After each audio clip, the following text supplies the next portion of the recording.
నమస్కారం. ప్రతిధ్వని కార్యక్రమానికి స్వాగతం. దేశంలో పెద్ద నోట్ల రద్దు తర్వాత ఈ నెల 10వ తేదీ నాటికి 12,44,000 కోట్లు బ్యాంకుల్లో జమైనట్లు ఆర్బీఐ ప్రకటించింది. అలాగే బ్యాంకులకు 4,61,000 కోట్ల కొత్త నోట్లు పంపిణీ చేసినట్లు తెలిపింది. కొత్త నోట్లు దాచుకోవద్దని, చలామణిలోకి తేవాలని ప్రజలకు విజ్ఞప్తి చేసింది. ఆదాయ పన్ను శాఖ దాడుల్లో కోట్ల కొద్దీ కొత్త కరెన్సీ బయటపడుతున్న నేపథ్యంలో బ్యాంకులపై ఆర్బీఐ నిఘా పెట్టింది. నవంబర్ 8 తర్వాత జరిగిన అన్ని లావాదేవీల వివరాలతో పాటు సీసీటీవీ ఫుటేజ్ను భద్రపరచమని బ్యాంకులను ఆదేశించింది. అక్రమాలకు పాల్పడ్డ బ్యాంకు శాఖలపై అధికారులు దాడులు చేస్తున్నారు. తెలుగు రాష్ట్రాల్లో 64 బ్యాంకు శాఖలపై విచారణ జరుగుతోంది. ఈ నేపథ్యంలో కొత్త నోట్ల చలామణి, ఆర్బీఐ మార్గదర్శకాలపై ప్రతిధ్వని చర్చను చేపట్టింది.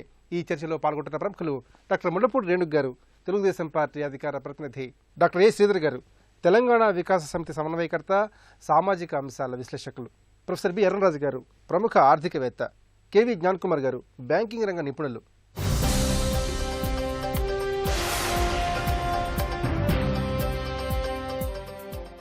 పెద్ద నోట్ల రద్దు నేపథ్యంలో పన్నుల వ్యవస్థలో రాబోయే మార్పుల గురించి ప్రముఖ బ్యాంకింగ్ రంగ నిపుణులు కె నరసింహమూర్తి గారి అభిప్రాయాన్ని ఇప్పుడు తెలుసుకుందాం. నమస్కారం నరసింహమూర్తి గారు. నమస్కారం. పెద్ద నోట్ల రద్దు నేపథ్యంలో ప్రత్యక్ష పరోక్ష పన్నుల రేట్లు తగ్గుతాయంటున్నారు. అలాగే పన్నుల వ్యవస్థలో ఎలాంటి సంస్కరణలు రాబోతున్నాయి, ముఖ్యంగా ఆర్థిక వ్యవస్థకు ఈ పన్నుల సంస్కరణలు ఎలాంటి మేలును చేకూరుస్తాయి? మేము చూసాం గత నెల రోజుల్లో మన ఎకానమీలో 12.44 లక్షల కోట్ల రూపాయలు వచ్చాయి అన్నమాట బ్యాంకులోకి. అంటే అప్రాక్సిమేట్గా 15.44 lakh crores నుంచి 12.44 లక్షల కోట్లు బ్యాంకులోకి వచ్చాయి. ఇంకా విధంగా ఎక్స్పెక్టేషన్ ఏంటంటే ఇంకో 50,000 కోట్ల నుంచి 1,00,000 కోట్లు వచ్చినా ఒక 2 లక్షల కోట్ల దాకా మిగిలిపోతాయి. ఈ 2 లక్షల కోట్లు కూడా మురిగిపోతే ఇది గవర్నమెంట్కి ఒకటి లాభం. రెండు, ఇన్ని లక్షల కోట్లు క్యాష్ ఎకానమీ అఫీషియల్ ఎకానమీగా వస్తే జిఎస్టీ ఇంప్లిమెంట్ అయిన తర్వాత ట్యాక్స్ రెవెన్యూస్ పెరుగుతాయి. అందుకని ట్యాక్స్ రెవెన్యూస్ ఎప్పుడు పెరుగుతాయో అప్పుడు ఎకానమీలో ట్యాక్స్ రేట్లు తగ్గించే అవకాశం ఉంది. సో ముఖ్యంగా జైట్లీ గారు చెప్పింది ఏమిటంటే, ఈ విధంగా వైట్ ఎకానమీ ఎక్కువయ్యి ట్యాక్సేషన్ కనుక కలెక్షన్స్ ఎక్కువ అవుతే అప్పుడు ట్యాక్స్ రేట్లు తగ్గిస్తే మన గ్రోత్ రేట్ ఎక్కువ అవుతుంది. రఫ్గా ఎక్స్పెక్టేషన్ ఏంటంటే ఈ విధంగా డిమానిటైజేషన్ అయ్యి ఈ విధంగా 12.5 lakh crores కనుక ఎకానమీకి వస్తే మినిమం 2% ఇంపాక్ట్ జీడిపి మీద ఉంటుందని చెప్పి ఆర్థిక నిపుణులు ఎక్స్పెక్ట్ చేస్తున్నారు. ప్రజలు ఈ 2 నెలలు చాలా అవస్థపడుతున్నారు, కష్టాల్లో ఉన్నారు. అదొకటి ముఖ్యమైన విషయం. ఎందుకంటే దీని ముందు ప్లాన్ చేసి చేయాల్సింది కాదు. అది ఈ విధంగా సడన్గా చేయక తప్పదు. అమెరికాలో 69లో చేసినప్పుడు కూడా 5,000, $10,000, $1,000 నోట్లు మాఫీ చేసినప్పుడు కూడా, అప్పుడు కూడా రద్దు చేసినప్పుడు కూడా జనాలు 2-3 నెలలు అవస్థపడ్డారు. సో ఈ అవస్థ తప్పదు మనకి. తర్వాత మన ఎకానమీ మంచి గ్రోత్లోకి వెళ్ళే అవకాశం ఉంది. దీనివల్ల మల్టిపుల్ బెనిఫిట్స్ ఏమొస్తాయంటే మనకి రియల్ ఎస్టేట్ రేట్లు తగ్గుతాయి, కరప్షన్ తగ్గుతుంది. ఈ విధంగా కాన్సిక్వెన్షియల్ ఎఫెక్ట్స్ కూడా వచ్చి ఎకానమీకి మంచి గ్రోత్ అయ్యే అవకాశం ఉంది. ఈ 2 నెలలు కూడా ప్రజలు కనుక మనీ హోల్డింగ్ చేయకుండా మనీని ఇళ్లలో పెట్టి భయపడి, మనకి జనరల్గా ఇండియాలో వచ్చిన ప్రాబ్లం ఏంటంటే మనం మనీని సైకలాజికల్గా సమయానికి అవసరానికి అందుతుందో అని చెప్పి దాస్తూ ఉంటాం. ఈ విధంగా దాయటం వల్ల కూడా ఇప్పుడున్న ప్రాబ్లం కాంపౌండ్ అవుతుంది. సో ఈ దాయకుండా కనుక ధైర్యంగా కనుక ఈ 2 నెలలు మనం తక్కువ డబ్బుతో కనుక మేనేజ్ చేయగలిగితే తప్పకుండా దీనివల్ల చాలా బెనిఫిట్స్ ఉంటాయి. నరసింహమూర్తి గారు, ప్రతిధ్వనితో మీ విలువైన అభిప్రాయాలు పంచుకున్నందుకు ధన్యవాదాలు. ధన్యవాదాలు. రేణుక్ గారు, ప్రజలు తమ వద్ద ఉన్న కొత్త కరెన్సీని దాచుకోకుండా స్వేచ్ఛగా వినియోగించుకోవాలని ఆర్బీఐ ప్రజలకు విజ్ఞప్తి చేసింది. కొత్త కరెన్సీ చలామణిలోకి రావడం వల్ల ఆర్థిక వ్యవస్థకు సత్వరం ఎలాంటి ప్రయోజనం చేకూరుతుంది? మనకు ఆర్బీఐ లెక్కల ప్రకారం ఏంటంటే సుమారు 17 లక్షల కరెన్సీ ఈ దేశంలో సర్క్యులేషన్లో ఉంది. అందులో ఏదైతే 86% అని చెప్తున్నారో, అంటే 500 నోట్లు, 1000 రూపాయల నోట్లు వచ్చేప్పటికి 14.5 to 15 lakh crores ఈ పెద్ద నోట్లలో ఉంది. ఇవన్నిటిని కూడా డిమానిటైజ్ చేసిన తర్వాత ఈ 36 రోజుల్లో ఇప్పటి వరకు సుమారు 12.4 lakh crores వరకు మళ్ళీ బ్యాంక్స్లో డిపాజిట్ అయింది. ఆర్బీఐ మళ్ళీ కొత్త కరెన్సీ ప్రింటింగ్ ద్వారా ఈవాల్ట్ వరకు మొన్న 10వ తారీఖున ఇచ్చినటువంటి లేటెస్ట్ స్టేట్మెంట్ ప్రకారం మనకు 4.61 lakh crores మళ్ళీ కొత్త కరెన్సీలో వచ్చింది. అందులో కొంత సుమారు 10,000 కోట్ల నుంచి 15,000 కోట్ల వరకు ఉంటుందంటున్నారు. 10, 20, 50, 100 రూపాయల నోట్లు వచ్చాయి. మిగతా అన్ని కూడా పెద్ద నోట్లు. అయితే ఈ 36 రోజుల అనుభవంలో ఏమంటే ప్రజలు కొంత ఆందోళన చెందారు. ఏదైతే వాళ్ళకు సడన్గా కరెన్సీ లేకపోవటం మూలంగా, అందులోనూ 1వ తారీఖు వచ్చిన తర్వాత వాళ్ళు ఏదైతే రెగ్యులర్ పేమెంట్స్ అయ్యి చేసుకోవాల్సినటువంటి సందర్భంలో కొత్త నోట్లు వస్తున్నప్పటికీ రోజు కొంత బ్యాంకుల ద్వారా వీళ్ళు ఇంకా కొన్ని ఏటీఎంస్ క్యాలిబ్రేట్ అవ్వకపోవటం మూలంగానో, బ్యాంక్స్ నుంచి పూర్తి స్థాయిలో వీళ్ళకి డబ్బు రాకపోవటం మూలంగా, ఏదైతే గతంలో మనం క్యాష్ ఎకానమీలో ఉన్నాం, బాగా క్యాష్ పట్టుకునే అన్ని పనులు చేసుకునే అలవాటు కాబట్టి ఈ ట్రాన్సిషన్ పీరియడ్లో ఏమంటే ఒక భయంతో వీళ్ళు ఖర్చు పెట్టట్లేదు. ఎవరైతే బ్యాంకుల నుంచి డబ్బు తెచ్చుకుంటున్నారో తెచ్చిన డబ్బుని చాలా పొదుపుగా వాడుతున్నారు. ఇప్పుడు ఈవేళ ఎందుకు అంటే మళ్ళీ నెక్స్ట్ ఎన్ని రోజులకు వస్తుందో మనం ఆర్బీఐ ఇప్పటికీ, అలాగే కేంద్ర ప్రభుత్వం కూడా ప్రతిరోజు అరుణ్ జైట్లీ గారు కూడా ఒక స్టేట్మెంట్ ఇస్తున్నారు, ఎవరు ఆందోళన చెందనవసరం లేదు, ప్రతిరోజు రేపు 15వ తారీఖు నుంచి ఎక్కువగా 5,000 కోట్ల వరకు ప్రతిరోజు 500 రూపాయల నోట్లు సర్క్యులేషన్లోకి వస్తాయని చెప్పి చెప్తా ఉన్నారు. కాబట్టి ఎవరు ఆందోళన చెందకుండా మీ దగ్గర ఉన్నటువంటి డబ్బును వాడుకోండి. అయితే సాధ్యమైనంత వరకు ఏదైతే 500 రూపాయలు 1000 రూపాయల లోపు ఉన్నటువంటి అయితే క్యాష్ ట్రాన్సాక్షన్ చేసుకోండి. దానికన్నా పెద్ద పర్చేజెస్ కానీ పెద్ద ఏదైనా మీరు కొనుక్కోవాలనుకుంటే ఆన్లైన్ ట్రాన్సాక్షన్ ఇప్పుడు రకరకాలుగా పెట్టారు ఆయా ప్రభుత్వాలు. ఏది క్రెడిట్ కార్డు, డెబిట్ కార్డు, ఇవే కాకుండా రూపే కార్డ్స్ వచ్చాయి. అలాగే ఇప్పుడు ఆంధ్రప్రదేశ్కి వచ్చేప్పటికి ఏపీ పర్స్ వచ్చింది. అలాగే తెలంగాణలో కూడా ఇక్కడ టిఎస్ వ్యాలెట్ ఒకటి వస్తుంది. అలా అనేక ఇవి వచ్చాయి. కాబట్టి వీటన్నిటిని వాడుకోండి అని చెప్పి చెప్తా ఉన్నారు. కానీ ప్రజలు ఇంకా సంసిద్ధతతో లేరేమో అనిపిస్తుంది. ఏమంటే ఒక చిన్న అప్రహెన్షన్, బహుశా ఇది మనము పదే పదే చెప్పి మీరెవరు ఇంకా క్యాష్ రాదు అనే భయం లేదు, వచ్చినట్లయితే మీరు వాడుకోండి, వాడుకుంటాం మూలంగా ఏమవుతుంది నేచురల్లీ మళ్ళీ బిజినెస్లు అన్నీ కూడా ఇంప్రూవ్ అవుతాయి. శ్రీధర్ గారు, ప్రభుత్వ లావాదేవీలు 500 రూపాయలు దాటినట్లయితే నగదు రహిత చెల్లింపులు చేపట్టాలని తెలంగాణ ప్రభుత్వానికి సురేష్ చంద్ర టాస్క్ ఫోర్స్ స్పష్టంగా చెప్పింది. ఈ నేపథ్యంలో ఈ టాస్క్ ఫోర్స్ యొక్క కీలక సిఫార్సుల్ని ఏ విధంగా పరిశీలించాలి? చేసిన సిఫార్సులు కూడా ఆచరణ యోగ్యంగా ఉన్నాయి. ఏదేమైనా కానీ ప్రభుత్వం సంకల్పించింది ఏంటంటే ఈ పరిస్థితి నుంచి గట్టెక్కాలి. ప్రధాని ప్రకటించిన, కేంద్ర ప్రభుత్వం ప్రకటించిన ఒక యుద్ధం జరుగుతున్నప్పుడు దేశ ప్రజలంతా ఒకవైపు వచ్చి ఎట్లా దేశానికి మద్దతు ఇస్తారో, ప్రభుత్వానికి మద్దతు ఇస్తారో, ఇది అవినీతి అక్రమాల మీద యుద్ధం. కాబట్టి ప్రజలంతా ఒక్కటి కావాలి, రాజకీయాలు పక్కన పెట్టి ఈ గందరగోళం నుంచి బయటపడాలి. దాంట్లో భాగంగానే తెలంగాణ రాష్ట్ర ప్రభుత్వం మన ముందుకొచ్చి ఒక కమిటీని వేసింది. ఆ కమిటీ చాలా నిర్ణయాలు ప్రకటించింది, తను సిఫార్సులు చేసింది.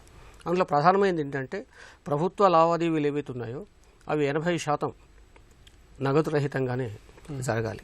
అంతేకాకుండా ప్రభుత్వ లావాదేవీల్లో 500 దాటితే నగదు రహితంగానే లావాదేవీలు జరగాలనే సిఫార్సు అనేది అది సాధ్యమవుతుంది.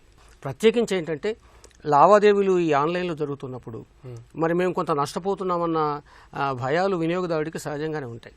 కాబట్టి ప్రభుత్వం ఏమైనా ఉంటే పెద్ద పెద్ద లావాదేవీలు అట్టా ఉంచేసి చిన్న చితక లావాదేవీలు ఏమైనా ఉంటే మాత్రం వినియోగదారుడికి ఎలాంటి భారం పడకుండా చూడాల్సిన సిఫార్సు కూడా ఒకటి చేసింది. ఇవాళ ప్రైవేట్ రంగంలో ప్రధానంగా ఏంటంటే అసంఘటిత రంగమే పెద్ద సవాల్. ఇవాళ ఈ నగదు రహిత లావాదేవీలు విజయవంతం కావాలంటే అసంఘటిత రంగంలో ఉన్న లావాదేవీలను ఏం చేయాలనే దాన్ని బట్టే ప్రధానంగా ఉంటుంది. ఇప్పుడు జీతాల చెల్లింపులు, పెన్షన్ చెల్లింపులు వగైరా, చదువుకున్న వాళ్ళంతా కార్డులు ఉపయోగిస్తున్నారు, ఆన్లైన్ లావాదేవీలు చేస్తున్నారు. అసంఘటిత రంగంలో ఉన్న వ్యవసాయ కూలీలు కానీ మిగతా కూలీలు కానీ ఇలాంటి వాళ్ళంతా ఏం చేయాలనే ఒక సమస్య ఇప్పుడు ప్రధానంగా ముందుకు వస్తుంది. ఇప్పుడు వ్యవసాయం కూడా కుంటుపడిందన్న వార్తలు వస్తూ ఉన్నాయి. ఈ నేపథ్యంలో ఏంటంటే అసంఘటిత రంగంలో మాత్రం మరి ప్రోత్సహించాలి, నగదు లావాదేవీలను కొంతవరకు ప్రోత్సహించి ఏవైతే వ్యాపారుడు వినియోగదారుడికి మధ్య లావాదేవీలు ఉంటాయి, నేను ఒక షాప్కి వెళ్ళి కొంత ఏదో కొనుగోలు చేసినప్పుడు దానికి ఒక పరిమితి ఏం విధించిందంటే ఈ కమిటీ 5,000 దాటితే మాత్రం తప్పనిసరిగా ఆ లావాదేవీలు ఆన్లైన్లో జరగాలి, నగదు రహితంగానే జరగాలి. ఈ పరిణామం ఒక్క రోజులో జరిగేది కాదు. ఇది అంచెలంచెలుగా నిరంతరంగా జరుగుతుంటే, దశల వారీగా జరుగుతుంటే తప్పనిసరిగా విజయం సాధించే అవకాశం ఉంది. ఎర్రరాజు గారు, నవంబర్ 8 తర్వాత అన్ని లావాదేవీలతో పాటు బ్యాంకుల ఫుటేజ్ని కూడా భద్రపరచాలని బ్యాంకుల్ని ఆర్బీఐ ఆదేశించింది. మరి బ్యాంకుల్లో జరిగిన అవినీతి అక్రమాలపై కేంద్ర ప్రభుత్వం ఎలాంటి నిఘా పెట్టిందంటారు? ప్రజలకి నమ్మకం కలగజేయాల్సిన అవసరం బ్యాంకుల మీద, ప్రభుత్వం మీద చాలా ఉంది. స్మాల్ డినామినేషన్ నోట్స్ విరివిగా సర్క్యులేషన్లోకి రావాలి. ఇప్పుడు ఇంతవరకు ఇచ్చాము 24% మేము పంప్ చేసాము ఎకానమీలోకి నోట్లు అంటున్నారు. 24%లో 90% 2,000 రూపాయల నోట్లు. ఇంకా సన్నద్ధత పూర్తిగా మన దగ్గర డిజిటైజేషన్కి కలగలేదు. మన బ్యాండ్ విడ్త్ కూడా చాలా తక్కువలో ఉంది, లోడ్ లాగట్లేదు ప్రస్తుతం. చాలామంది ఇప్పుడు వెళ్తున్నారు, క్రెడిట్ కార్డుకే వెళ్తున్నారు, మొగ్గు చూపుతున్నారు, డెబిట్ కార్డుకే మొగ్గు చూపుతున్నారు చాలామంది. అయితే ఏంటి, లోడ్ తీసుకోలేకపోతుంది ఈ డిజిటైజ్డ్ వరల్డ్. దీన్ని స్పీడప్ చేయాలి. ఇప్పుడు ఉండేటువంటి పరిస్థితుల్లో ఎంత త్వరితంగా ప్రజలకి స్మాల్ డినామినేషన్ నోట్స్ సఫిషియెంట్గా అందజేస్తే అంత మంచిది. ఎవరు దాచుకోవటంలా, 100 రూపాయలు లోపల ఎవరు దాచుకునే పరిస్థితుల్లో లేరు, వాళ్ళ దగ్గర లేవు. వాళ్ళ దగ్గర ఉన్నవి 2000 రూపాయల నోట్లు ఉన్నాయి. ఆ 2000 రూపాయల నోట్లు వాళ్ళు ఖర్చు పెట్టడానికి కుదరట్లేదు. అంచేతన ఏంటంటే 2000 రూపాయలకి మనం తొందరలో బ్యాంకుల్లో చిల్లరిచ్చే మార్గం ఒకటి చూడాలి. ఇప్పుడు ఈ క్యూస్ అన్నీ కూడాను ఎంతమంది మీరు చూసిన పక్షంలో అవి ఒకళ్ళ తరఫు నుంచి నిలబడినటువంటి జనమా అనిపిస్తుంది. ఎందుకంటే ఎవరెవరికైతే అవసరమో వాళ్ళందరికీ మొదట్లోనే చాలా వరకు వాళ్ళ అవసరాలు తీర్చుకున్నారు. మనకు మహా అయితే ఇప్పుడు ఏంటి, ఎక్కడ ప్రాబ్లం వస్తుందంటే కొన్ని ప్రాంతాల్లో తప్ప అనుకున్నటువంటి లేదా ప్రామిస్ చేసినటువంటి వీక్కి 24,000 అన్నటువంటిది ఎవరికీ అందలేదు.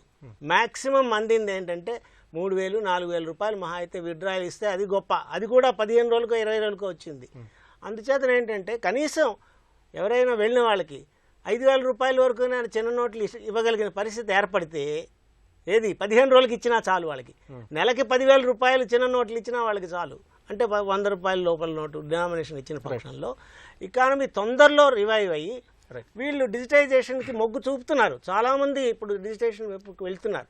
అయితే ఏమిటంటే మనం ఈ రూరల్ ఏరియాస్లో బ్యాండ్ విడ్త్ ఆల్మోస్ట్ నిల్లు, అక్కడ మరీ అధ్వాన్నంగా ఉంది. ఆ రూరల్ ఏరియాస్లో బ్యాండ్ విడ్త్ పెంచాలి. జాన్ కుమార్ గారు, రద్దయిన పాత నోట్ల మార్పిడిలో పెద్ద ఎత్తున అక్రమార్కులకు బ్యాంకు సిబ్బంది సహకరించినట్లుగా స్పష్టమవుతోంది. అలాగే ఉభయ తెలుగు రాష్ట్రాల్లో 64 శాఖల్లో విచారణ కూడా చేపట్టారు. ఈ పరిస్థితుల్లో అవినీతికి పాల్పడిన బ్యాంకు అధికారులపై ఎలాంటి కఠిన చర్యలు తీసుకునే పరిస్థితి ఉంది? చిన్న తప్ప పెద్ద తప్ప అన్నటువంటిది కాదు, బ్యాంకులో డిసిప్లిన్ యాక్షన్ మటుకు చాలా స్ట్రిక్ట్గా ఉంటుంది. ఎందుకంటే అది ₹1 అయినా కూడా వాళ్ళు ఎందుకు తీశారు అన్నటువంటి దాని మీద క్యాష్ మ్యానిపులేట్ అయినా కూడా దాని మీద చాలా పెద్ద ఎంక్వైరీలు జరుగుతుంటాయి. ఎందుకంటే అది ద ప్రాసెస్ని మనం కండెమ్ చేయాలి. అందుకని ఇది తప్పకుండా ఇన్ని కోట్లలో జరిగింది కాబట్టి తప్పకుండా వీటి మీద డిసిప్లిన్ యాక్షన్ ఉంటుంది. అందులో ఆర్బీఐ అధికారే ఉన్నాడు కాబట్టి ఆర్బీఐ అధికారి మీద తప్పకుండా యాక్షన్ తీసుకుంటారు, అందులో డౌట్ ఏం లేదు. ఎందుకంటే discipline actions are very strict. ఎందుకంటే ప్రతిదీ కూడా కొంచెం ఇది పబ్లిక్ మనీతో డీల్ చేసేది కాబట్టి బ్యాంక్స్ ప్రతిదీ ఒక అనుమానాస్పద స్థితిలోనే చూస్తూ ఉంటారు. ఫర్ ఇన్స్టెన్స్ ఒక పోస్టింగ్లో కూడా సాధారణంగా ఆదిలాబాద్ జిల్లాలో ఎక్కడన్నా పొమ్మంటే ఎవరన్నా సాధారణంగా పోమంటారు, సార్ రిక్వెస్ట్ చేసి ఏదో దగ్గర ఎంచుకునే ప్రయత్నం చేస్తారు. ఒకవేళ ఎవరన్నా కనుక వచ్చి సార్ నాకు ఆదిలాబాద్ వేయండి లేకపోతే కాళేశ్వరం వేయండి కరీంనగర్ జిల్లాలో అంటే వీడు అక్కడికి ఎందుకు అడుగుతున్నాడు అన్న అనుమానంతో ఇట్లాంటి పోస్టింగ్లోనే ఆలోచిస్తున్నారు. కాబట్టి బ్యాంకులో వీటి మీద నిఘా చాలా బాగా. బ్యాంకు సిబ్బంది చేతుల మీదుగా దాదాపు 4.5 లక్షల కోట్లు చలామణిలోకి వచ్చాయి కొత్త నోట్లు. అవునండి. సో ఇంత నోట్లు చలామణిలోకి వచ్చినప్పటికీ కూడా ఇవి సరే మళ్ళీ వెనక్కి రావట్లేదు మనకి. దీనికి ఏంటంటే ముఖ్యంగా పబ్లిక్లో కాన్ఫిడెన్స్ కొంచెం తగ్గిందేమో అనిపిస్తుంది. ఎందుకంటే ఇందాక మేడం గారు చెప్పినట్టు అది మళ్ళీ అందులో జమ చేస్తే మళ్ళీ మాకు అవసరం అయితే మళ్ళీ లైన్లలో నిలబడాలేమో లేకపోతే ఇటువంటి కొన్ని భయాలు వాళ్ళలో ఉన్నాయి. కాబట్టి ఎప్పుడైతే ఇట్లాంటి అక్రమమైనటువంటి యాక్టివిటీస్ జరుగుతున్నాయో మార్కెట్లో రిజర్వ్ బ్యాంక్ తప్పనిసరిగా అరికట్టుతుంది. అవి అరికట్టినైతే ట్రాన్స్పరెన్సీ ముందు వస్తుంది. ఎందుకంటే ఒక ఆర్బీఐ ఆఫీసర్ మీదనే ఇంత చర్యలు తీసుకున్నారంటే మిగతా వాళ్ళు ఎవరు కూడా అతిథులు గారు అన్న ఒక ట్రాన్స్పరెన్సీ అన్నటువంటిది మనం తప్పకుండా మెయింటైన్ చేయాలి. అప్పుడు తర్వాత మూడోది ఏంటంటే ఈ తగ్గే కాన్ఫిడెన్స్ని మనం కొంచెం పెంచాల్సిన అవసరం ఉంది. అది స్టేట్ గవర్నమెంట్స్ కూడా చాలా టేకప్ చేస్తున్నాయి వీలున్నంత మటుకు వాళ్ళ ద్వారా. అదే కాకుండా వాలంటరీ ఆర్గనైజేషన్స్ వీళ్ళందరూ కూడా ఇప్పుడు మనం మళ్ళీ చేయాలి. ఎందుకంటే ఎకనామిక్ యాక్టివిటీ లేకపోతే మళ్ళీ పుంజుకోలేము మనం. ఇప్పుడు ఇది ఖర్చు పెడితేనే ఇప్పుడు బ్యాంక్ కూడా ఒక లోన్ ఇచ్చింది ఒక 50 లక్షలు ఎవరికన్నా అంటే ఆ 50 లక్షలు మళ్ళీ వాళ్ళు రా మెటీరియల్ కొనుక్కుంటాడు. ఆ రా మెటీరియల్ వాళ్ళ శాలరీస్ ఇస్తారు, వాళ్ళ ఎంప్లాయీస్ శాలరీస్ తీసుకుపోయి స్కూల్లో కట్టడం, హాస్పిటల్లో, టూరిజం ఎక్కడో ఈ విధంగా మనకి ఎకానమీ డెవలప్ అవుతుంటుంది. కాబట్టి ఇప్పుడు ఎవరి డబ్బులు వాళ్ళ దగ్గరే ఉంచుకుంటే ఎకనామిక్ డెవలప్మెంట్ అన్నది ఉండదు. గారు, నగదు రహిత లావాదేవీలపై ప్రస్తుతం ఉన్నటువంటి పనులన్నింటినీ తీసేయాలని ఏపీ ముఖ్యమంత్రి చంద్రబాబు నాయుడు ప్రభుత్వాన్ని కోరుతున్నారు. ఈ పరిస్థితుల్లో డిజిటల్ చెల్లింపులు అలాగే డిజిటల్ ఆర్థిక వ్యవస్థ వైపు చంద్రబాబు నాయుడు చేస్తున్న కృషిని ఏ విధంగా సమీక్ష చేసుకోవాలి? టెక్నాలజీ రెవల్యూషన్ వచ్చిన తర్వాత ఎలా మారింది సినారియో అనేది చూస్తే ఈరోజు భారతదేశంలో 90 కోట్ల పైగా సెల్ ఫోన్స్ ఉన్నాయంటున్నారు. అంటే ప్రతి సెల్ ఫోను కూడా ఆధార్ లింక్డ్ కానీ చేసినట్లయితే మనం దాన్ని ఎవ్రీ మొబైల్ యూజరే మొబైల్ ఫోనే ఒక మొబైల్ ఏటీఎం అయ్యేటువంటి పరిస్థితి ఉంటుంది. అయితే దీని మీద ఏమంటే చంద్రబాబు నాయుడు గారు డిజిటల్ ఇండియా ఏదైతే ఇప్పుడు ఈ నోట్ల రద్దు తర్వాత ఒక కమిటీ వేశారో ఆ కమిటీకి కూడా కన్వీనర్గా ఉన్నారు కాబట్టి వారికి ఉన్నటువంటి అనుభవం అలాగే ఉన్నటువంటి విజన్ తోటి కొన్ని రికమెండేషన్స్ చేశారు. మొన్న వెళ్ళినప్పుడు మీటింగ్లో కూడా ఇప్పటికే ఏపీలో చూస్తే డే 1 నుంచి కూడా మనకి 8వ తారీఖున జరిగితే 10వ తారీఖు నుంచే వారు ప్రతిరోజు ఎస్ఎల్బీసీ కండక్ట్ చేయటం, తర్వాత మొత్తం ఆర్బీఐ నుండి వచ్చేటువంటి డబ్బుని ఈక్వల్గా డిస్ట్రిబ్యూట్ చేయటం మొదలు ఏ విధంగా మనం గ్రామాల్లో బ్యాంకింగ్ కరెస్పాండెన్స్ని కానీ అలాగే ఏపీ పర్స్ అనేటువంటిది మనం ఒక యాప్ తీసుకురావటం మూలంగా సుమారు 13 బ్యాంకుల్ని 10 అప్లికేషన్స్ తోటి మనము దాన్ని లింక్ చేయటం మూలంగా ఇవాళ మార్కెట్ యార్డ్స్లో కానీ రైతు బజార్లో కానీ అలాగే పెన్షన్స్ రేషన్ తీసుకునే దగ్గర కానీ అంటే ప్రతి చిన్న పేమెంట్ కూడా ముఖ్యంగా చిన్న వాళ్ళు ఇబ్బంది పడకుండా ఉండటానికి కావాల్సిన అన్ని కూడా తీసుకుంటాం జరిగింది చర్యలు. దాంతో పాటుగా ఎవరైతే ఇన్సెంటివ్స్ ఇవ్వాలి, డిజిటల్ ఆన్లైన్ డిజిటల్ ఏదైతే వాడతారో ఈ యొక్క వాడిన వాళ్లకు ఇన్సెంటివ్స్ ఇవ్వాలని కూడా చెప్పారు. దాన్ని ఆల్రెడీ అరుణ్ జైట్లీ కూడా కొన్నిటి మీద కొన్ని రికమెండేషన్స్ ఇచ్చారు, ఏ విధంగా వాడితే ఎంత ఇన్సెంటివ్స్ అనేటువంటిది. దీంతో పాటుగా మనకి బ్యాంక్ ఇప్పుడు డిజిటల్ మనం చేసినప్పుడు కొంత కాస్ట్ ఇన్వాల్వ్ అయ్యి ఉంది. ఏదైతే ఆన్లైన్ పేమెంట్స్ చేస్తున్నామో ఈ కాస్ట్ని ప్రజలు మేము ఇప్పటిదాకా మేము క్యాష్లో పేమెంట్ చేస్తే మాకు ఆ కాస్ట్ లేదు కదా, ఇప్పుడు మేము దాన్ని మీరు డిజిటల్ బ్యాంకింగ్ వైపు మీరు చేయమంటున్నారు కాబట్టి మీరు అలా చేసినప్పుడు అయ్యే కాస్ట్ను తగ్గించాలి అనేటువంటిది చంద్రబాబు నాయుడు గారు రికమెండ్ చేశారు. దాన్ని డెఫినెట్గా ఆర్బీఐ కానీ సెంట్రల్ గవర్నమెంట్ కూడా తీసుకొని దీన్ని రివ్యూ చేస్తే అంటే కాస్ట్ గవర్నమెంట్ బేర్ చేసే విధంగా ఉన్నట్లయితే ఇంకొంచెం ప్రోత్సాహకాలు, ఒకటి అవేర్నెస్, 2 ఎడ్యుకేషన్, తర్వాత ఇన్ఫ్రాస్ట్రక్చర్ క్రియేషన్, తర్వాత ఇంప్లిమెంటేషన్కి వెళ్తే సక్సెస్ రేటు బాగుంటుంది అనేటువంటిది చంద్రబాబు నాయుడు గారి యొక్క ఒపీనియన్. శ్రీధర్ గారు, నగదు రహిత ఆర్థిక వ్యవస్థ వైపు తెలంగాణ ప్రభుత్వం ఏ విధంగా అడుగులేస్తోంది? కేసీఆర్ గారు ఎప్పుడైనా సరే ఆయన ఉద్యమ నేతగా ఉన్నప్పటి నుంచి ఈ రోజు వరకు చెప్పేది ఏంటంటే సంకల్ప బలం అంటూ ఉంటే, చిత్తశుద్ధి ఆచరణ సక్రమంగా ఉంటే కనుక అసాధ్యమేది కాదు. కాబట్టి ఒక సెల్ ఫోన్ ఆపరేట్ చేయడం ఎంత సులువో ఆన్లైన్ లావాదేవీలు కూడా అంతే సులువు. ప్రతి వ్యక్తి వాళ్ళ దాదాపుగా ఒక సెల్ ఫోన్ ఆపరేట్ చేస్తున్నాడు కాబట్టి దాదాపు అదే స్థాయిలో ఉంటుంది తప్ప అంతకుమించి భయాలు అనుమానాలు అక్కర్లేదన్న ఒక సందేశాన్ని ప్రజల్లోకి తీసుకెళ్లాల్సిన బాధ్యత ఉందని చెప్తున్నారు ఆయన. దానికి అనుగుణంగా ఇవాళ గ్రామీణ ప్రాంతాల్లో ఇంటర్మీడియట్, డిగ్రీ చదివిన విద్యార్థులు ఉంటారు, రిటైర్డ్ ఉద్యోగులు ఉంటారు. మరి వాళ్ళందరి సహకారం తీసుకుని గ్రామాల్లో ఈ ఆన్లైన్ లావాదేవీల వ్యవస్థను ప్రజల్లోకి తీసుకెళ్లాలనే ఒక కృతనిశ్చయంతో ఆయన పనిచేస్తున్నారు. దాని ప్రకారంగానే వాళ్ళ ఈ సురేష్ చంద్ర కమిటీ వేయడం కానివ్వండి, మరి మొన్న ఇబ్రాహీంపూర్ అనే ఒక గ్రామాన్ని ఓ మోడల్గా నగదు రహిత గ్రామంగా తీర్చిదిద్దడం కానివ్వండి, ఇవాళ సిద్దిపేట నియోజకవర్గం, ఆ సిద్దిపేట నియోజకవర్గం అంతా కూడా నగదు రహిత నియోజకవర్గంగా, నగదు రహిత మున్సిపాలిటీగా మరి రూపొందించే కార్యక్రమాన్ని చేపట్టారు. దాంట్లో భాగంగానే వాళ్ళ కలెక్టర్ల సమావేశం కూడా జరుగుతుంది. బహుశా ఆ సమావేశం కొనసాగుతుంది అనుకుంటా ఈ టైంకి. తప్పనిసరిగా ఆయన కలెక్టర్లకు కూడా ఒక దిశానిర్దేశం చేస్తారు. ఏదేమైనా కానీ నగదు రహిత లావాదేవీలు అనేవి సమాజానికి చాలా ప్రయోజనకరం, అందులో సందేహం లేదు. ఇన్నాళ్ళు భారతదేశం మనము ఈ కరెన్సీకి అలవాటు పడ్డాం, కానీ ప్రాచీన కాలంలో ఎప్పుడో చెప్పారు ఈ బ్లాక్ మనీ విషయం ఆ రోజుల్లో తెలియకపోవచ్చు, కానీ లక్ష్మీ చంచల స్వభావం కలదని చెప్పేవాళ్ళు. అంటే కరెన్సీ ఎప్పుడు కూడా కొనసాగుతూ ఉండాలి, వెళ్ళిపోతూ ఉండాలి, ఒకచోట ఉండడానికి వీల్లేదు. కానీ మన దురదృష్టం ఏంటంటే ఈ నల్ల కుబేర్లు కానివ్వండి, అక్రమ వ్యాపారస్తులు కానివ్వండి, ఉగ్రవాదులు కానివ్వండి, తీవ్రవాదులు, వీళ్ళంతా ఏంటంటే నగదు ఒకటో చేర్చి ఈ కృత్రిమమైన కొరత సృష్టించడం, ఈ ఆర్థికపరమైన ఈ సంక్షోభాన్ని సృష్టించడానికి కారణమయ్యారు. కాబట్టి దానికి పరిష్కారంగా ఒక్క దెబ్బతో 2 పిట్టలు కాదు 100 పిట్టలు కూలేట్టుగా మోడీ గారు నిర్ణయం తీసుకున్నారు. ఎర్రరాజు గారు, పెద్ద నోట్ల రద్దు నేపథ్యంలో ప్రత్యక్ష పరోక్ష పన్నుల రేట్లు తగ్గుతాయని, అలాగే డిజిటల్ లావాదేవీలతో పారదర్శకత పెరుగుతుందని ఆర్థిక మంత్రి అరుణ్ జైట్లీ పదే చెప్తున్నారు. మరి పన్నుల వ్యవస్థలో ఎలాంటి స్పష్టమైన మార్పులు వచ్చే పరిస్థితి ఉంది? దీనికి ఒక ఉదాహరణ ఉందండి. షేర్ ట్రాన్సాక్షన్ ట్యాక్స్ ఉంది, చాలా తక్కువ పర్సంటేజ్ అది. కానీ అది అటు బయర్ దగ్గర నుంచి ఇటు సెల్లర్ దగ్గర నుంచి ఇద్దరి దగ్గర నుంచి ఆ అమౌంట్ డిడక్ట్ చేసిన సొమ్ముని అది ట్రెజరీకి ఇన్స్టంటేనియస్గా వెళుతుంది. మధ్యలో ఎవరు మధ్యవర్తులు లేరు, ఆఫీసర్ లేడు, ఒక విజిలెన్స్ లేదు, ఒక ఎక్స్పెండిచర్ లేదు. ట్యాక్స్ అడ్మినిస్ట్రేషన్ ఎక్స్పెండిచర్ ఎప్పుడైతే తగ్గుతుందో అప్పుడు incidence of tax or burden of tax on the citizen తగ్గుతుంది. అది తగ్గించడమే ఈ లక్ష్యం. అది ఆయన ప్రస్ఫుటంగా చెప్పారు. ఇప్పుడు ఏవైతే మనకు లిమిట్స్ ఉన్నాయో 2.5 లక్షలకి వరకు ఆదాయం పరిమితి ఉంది, అలాగే 3 లక్షల వరకు ఆదాయ పరిమితి సీనియర్ సిటిజన్స్కి ఉంది. ఈ పరిమితుల్ని కొంచెం పెంచేటువంటి ప్రక్రియ జరుగుతుందని నా ఉద్దేశం ఒకటి. అప్పుడు ఏమవుతుంది, థ్రెషోల్డ్ లెవెల్ ఎప్పుడైతే పెరుగుతుందో అప్పుడు ఈ పర్సంటేజ్ ఆఫ్ ట్యాక్స్ కూడా వాళ్ళు తగ్గిస్తారు. రెండోది ఏంటంటే కార్పొరేట్ ట్యాక్స్ కూడా ఆన్లైన్ మొత్తం అంతా చేసిన పక్షంలో, ట్యాక్స్ డిడక్షన్ ఎట్ సోర్స్ అది చేసిన పక్షంలో ఇన్స్టంటేనియస్గా ట్రెజరీ కడుతుంది, మధ్యవర్తులు ఎవరు ఉండాల్సిన అవసరం ఉండదు.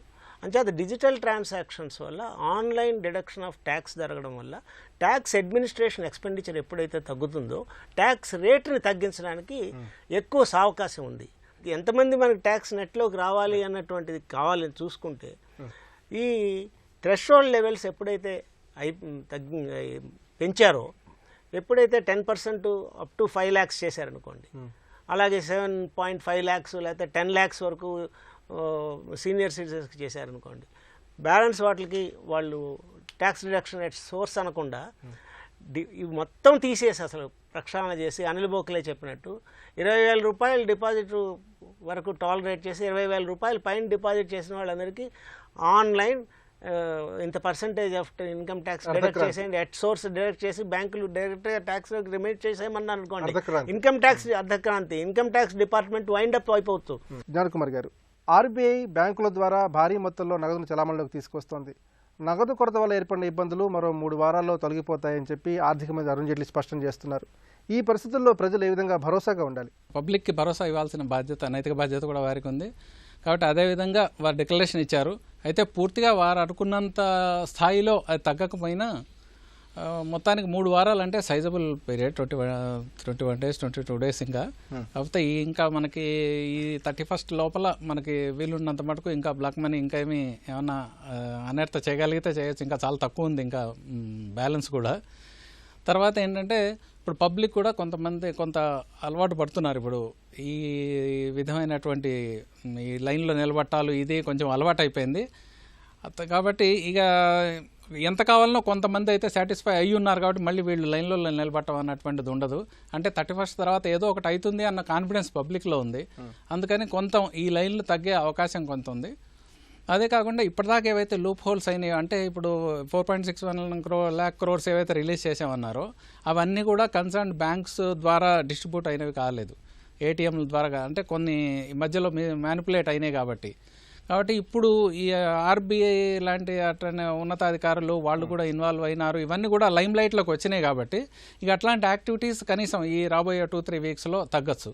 అది తగ్గినాయంటే డెఫినెట్లీ మళ్ళీ పబ్లిక్ సర్క్యులేషన్ ఎక్కువ వస్తుంది. అంటే అవి ఏటీఎంలో పెట్టడం కానీ, బ్రాంచ్ల ద్వారా డిస్ట్రిబ్యూట్ చేయడం కానీ, ఈ ఛానల్స్ ద్వారా క్యాష్ ఎక్కువ వచ్చే అవకాశాలు ఉంటాయి. తద్వారా పబ్లిక్ కూడా కొంత కాన్ఫిడెన్స్ పెరుగుతుంది.